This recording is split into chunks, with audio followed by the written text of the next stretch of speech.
আসসালামু আলাইকুম। এলিয়েন বলতে শয়তানের দলেরা মূলত কয়েকটা জিনিসকে বুঝায় বা একটা জিনিসকে বিভিন্ন নামে বুঝায়।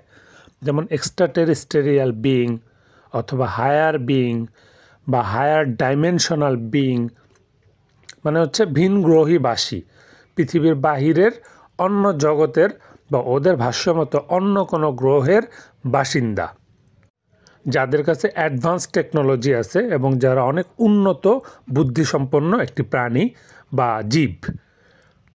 তো এই অর্থে ওরা কখনো জিন এবং কখনো ফেরেস্তাকে ধরে নেয় যে এরা জিন হবে অথবা ফেরেস্তা হবে।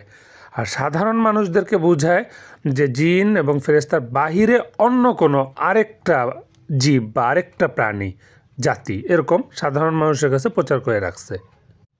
আর সাধারণ মানুষ তো সাধারণ মগজ নিয়েই চলে, তারা তো কখনোই চিন্তা ভাবনাও করে না, এটা খুঁজেও দেখার চেষ্টা করে না। নাসা যা বলবে তাই বিশ্বাস করে নেবে, যেহেতু নাসা বলছে এলিয়েন আছে বা পৃথিবীর বাহিরে মহাকাশে নতুন জীবের সন্ধান পাওয়া গেছে, প্রাণের সন্ধান পাওয়া গেছে, বাস এটাই বিশ্বাস করে নেবে। কিন্তু এটা যে জিন অথবা ফেরেস্তা হতে পারে তা কল্পনাও আসবে না। আবার অনেকে বলতেছেন র্যাপটাইলিয়ান্স মানে হচ্ছে অ্যালিয়ান, তারা নাকি মাটির নিচে থাকে। হ্যাঁ, সেটাও হতে পারে, কারণ র্যাপটাইলিয়ান্সও হচ্ছে জিন। আমি তো বারবার বলছি র্যাপটাইলিয়ান্স কি, এটা আবার আমি পরবর্তীতে বড় একটা ভয়েস দেবো ইনশাল্লাহ। যে সমস্ত জিন শয়তানরা মানুষের রূপ ধারণ করে তাদেরকে আমরা র্যাপটাইলিয়ান্স বলি। তো এদেরকেও আপনি অ্যালিয়ান বলতেই পারেন।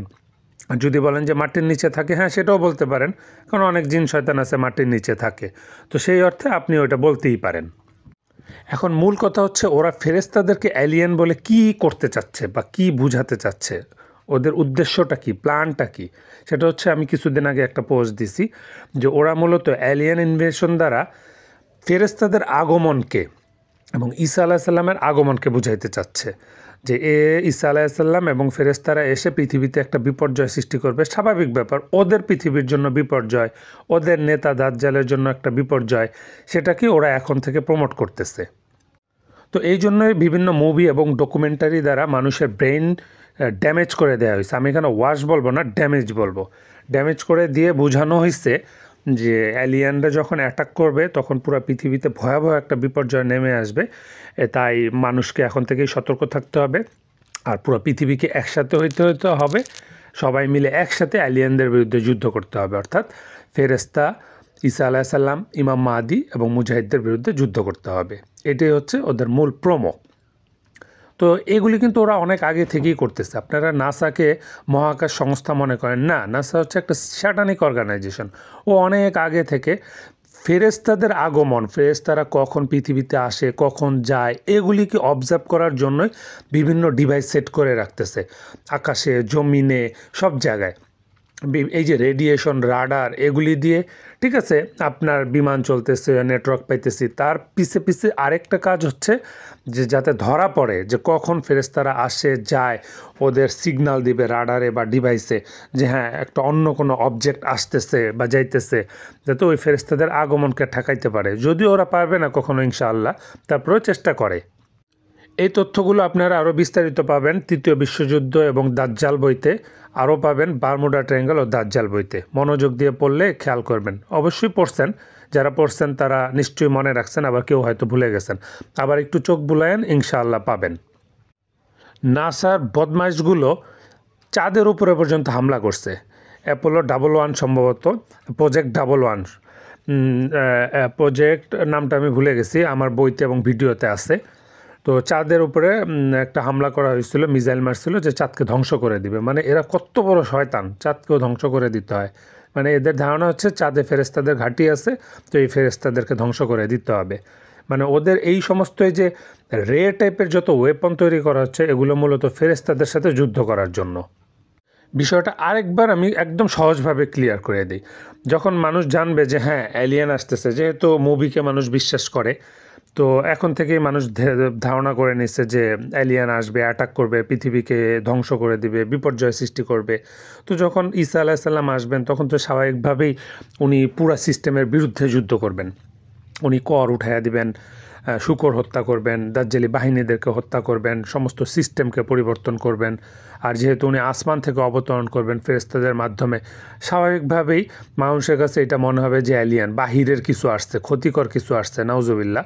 এবং সবাই তার বিরুদ্ধে যুদ্ধে একত্রিত হয়ে যাবে, পুরা পৃথিবীবাসী একত্রিত হয়ে যাবে, এমনকি পথভ্রষ্ট খ্রিস্টানরাও একত্রিত হয়ে যাবে। কারণ মুসলমানদের পরেই হচ্ছে খ্রিস্টানদের জাত, বা বর্তমানে খ্রিস্টানরাই সম্ভবত সবচেয়ে বেশি পৃথিবীতে। তো এই জন্য খ্রিস্টানদেরকে ধোঁকা দেওয়ার জন্য এই অ্যালিয়েন ইনভেনশনটা দরকার ছিল, এই জন্য ওরা এটা করতেছে। তো এর দ্বারা ওদের দুইটাও ফায়দা হবে। একদিকে ঈসা আলাইসাল্লাম এবং ফেরেশতাদের বিরুদ্ধে পুরো মানব জাতিকে গড়ে তুলতে পারলো বা উস্কে দিতে পারলো। আরেকদিকে এইসবের নামে প্রজেক্ট ব্লু বিমের দ্বারা নিজেরাই একটা ম্যাসাকার সৃষ্টি করবে, নিজেরাই মানুষকে ক্ষতিগ্রস্ত করবে বা হত্যা করবে, সেটা করেও নাম চালিয়ে দিবে ঈসা আলাইসাল্লাম এবং ফেরেশতার উপরে, নাউজুবিল্লাহ। তো আশা করি ইনশাআল্লাহ আপনাদের কাছে বিষয়টা ক্লিয়ার। এলিয়েন বলতে দুইটা জাতিকেই ওরা বুঝায়, জিন এবং ফেরেশতা। আমরাও সেটাই বুঝবো, জিন এবং ফেরেশতা। কিন্তু ওরা এলিয়েনের যে বিকৃত ভয়ঙ্কর রূপ দেখায়, সেটা জিনের জন্য প্রযোজ্য, ফেরেশতাদের জন্য না। ফেরেশতাদেরকে ওরা কখনো দেখে নাই, তো ফেরেশতাদের রূপ আনতেও পারবে না। জিন পূজারীরা জিনের চেহারা দেখছে, তাই জিনদের রূপ আনতে পারে। কারণ এক জিন পূজারী অ্যালিয়ানের যে ছবিটা আঁকছে, সেইটাকেই মূলত আমাদেরকে অ্যালিয়ান দেখানো হয়। মাথা বড়, চোখ ছোট ছোট, মুখটা চাপানো, হাত বড় বড় চিকন, এটা হচ্ছে অ্যালিয়ানের আসল রূপ। কারণ এক অ্যালিয়ান পূজারী, মানে জিন পূজারী, ল্যামডা নামে সম্ভবত জিন, সে নিজের অবয়ব দেখাইছিল। তো যাকে দেখাইছিল সে ওই ছবিটা এঁকে ফেলছিল। এরপর থেকেই ওই অ্যালিয়ান হিসেবে বা জিন শয়তানের রূপকে ওইভাবে অ্যালিয়ান নামে প্রচার করা হয়েছে। ফেরেশতাদেরকে কখনো দেখা যাবে না, কিন্তু হয়তো বা অনুভব করা যাবে। যেমন আমরা জানি মোরগ ডাকে ফেরেশতাদেরকে দেখলে আমরা বুঝতে পারি যে তার মানে এখানে ফেরেশতা আসছে। ঠিক ওরাও এভাবে বিভিন্ন ডিভাইসের মাধ্যমে হয়তো বোঝার চেষ্টা করতেছে যে ফেরেশতারা কখন আসে যায়, এবং সেভাবেই উদ্যোগ নিতেছে। আল্লাহ তাআলা আমাদেরকে হেফাজত করুন দাজ্জালি সমস্ত ষড়যন্ত্র থেকে। দাজ্জালি যত যাই করুক না কেন, চূড়ান্ত বিজয় মুমিনদেরই হবে। যদিও মুমিনদেরকে বিশাল একটা ত্যাগ করতে হবে, তারপরেও চূড়ান্ত বিজয় মুমিনদেরই হবে ইনশাআল্লাহ। ধৈর্য ধরতে হবে। আল্লাহ আমাদেরকে ধৈর্য ধরার তৌফিক দান করুন, আমিন।